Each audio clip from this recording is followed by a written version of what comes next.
What's up guys and welcome to another episode of Yu-Gi-Oh! Character Profiles. This week we're doing Yu-Gi-Oh! Zexal and we're doing Alito. So first up, in the English he's known as Alito. In the Japanese it's pretty much the same. His age, I'm not too sure, it was never stated in the series, but if you wanted to have a guess, put him at the same age as Yuma Tsukumo maybe, so 14 years old? I don't know. His anime debut was in Yu-Gi-Oh! Zexal episode 73, Kite's Plight Part 2. Here are his wins, here are his losses, and here's his duel score. Alito is an emperor of the Baryon world who appeared in the Yu-Gi-Oh! Zexal anime series. His goal is to collect the numbers in order to prevent the destruction of his home world, the Baryon world. His name, Alito, is derived from Epsilon Ursa Majoris, also known as Alioth, a star located in the Big Dipper asterism. In Alito's true Baryon form, he is shown to have red skin. His face looks like it is covered with a face guard featuring 3 blade-like horns protruding from the sides. He wears a high-collared crimson vest accented with yellow gems. As well, his Baryon emblem is located on the right side of his chest. During his previous life as a human, he wore red warrior armor, resembling a gladiator's attire, as well as a golden necklace. While in his human form, Alito takes the shape of a young, dark-skinned teenager with green eyes. He wears 3 different styled gold rings on his right hand. His hair is brown and is styled similar to Reginald Castle's, except however Alito's hair is shorter and his bangs cover his right eye.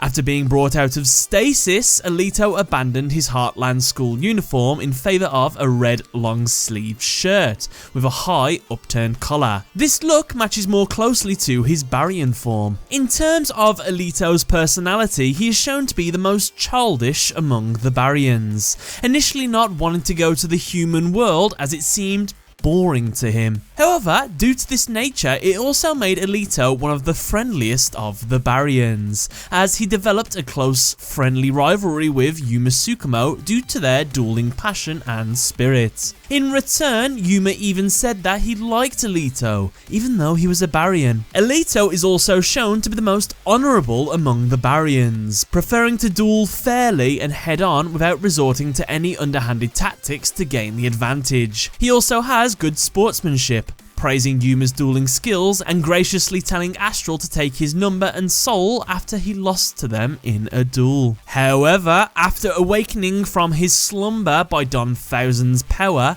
Alito's personality drastically changed, becoming much more aggressive. Alito lost all his recollection of his friendship with Yuma and became obsessed with defeating him. He even defied his typical fair nature and resorted to willingly using dirty tricks to defeat his opponents. Luckily, he reverts back to his normal self after losing to Yuma and Astral again in their 4th duel.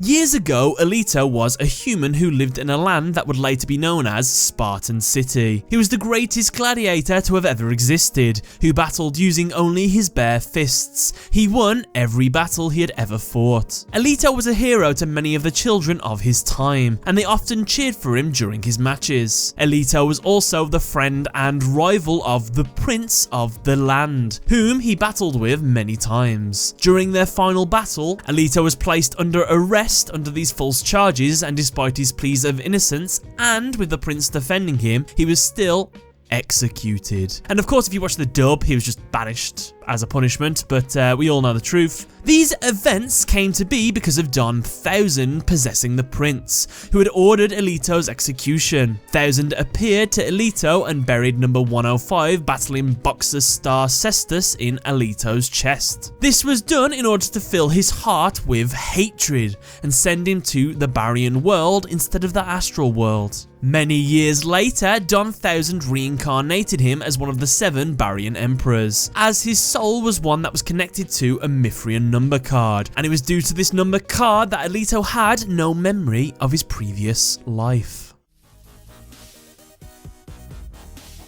Alito uses a battling boxer deck utilizing various cards to swarm the field and summon his Xyz monster. He later gains the ability to perform Chaos Draw, giving him access to Rank Up Magic, the 7th one. This allows him to easily summon his number C105 battling boxer Comet Cestus, which he later augments with number 80 Rhapsody in Berserk and number C80 Requiem in Berserk. All of the monsters included in his deck are battling boxer Big Bandage, Counter Punch, Glass Jaw, Head Geared, Rabbit Puncher, Rib Gardener, Sparrer, Switch Hitter, Veil. His Xyz monsters include battling boxer Cheat Commissioner, battling boxer Lead Yoke, number 64 Ronin Raccoon Sandayu, number 80 Rhapsody in Berserk, number 105 battling boxer Star Cestus, number C80 Requiem in Berserk, and number C105 battling boxer Comet Cestus. And with that, guys, that's another episode of Yu-Gi-Oh! Character Profiles done on another one of the Baryons. Let me know what you thought in the comment section below.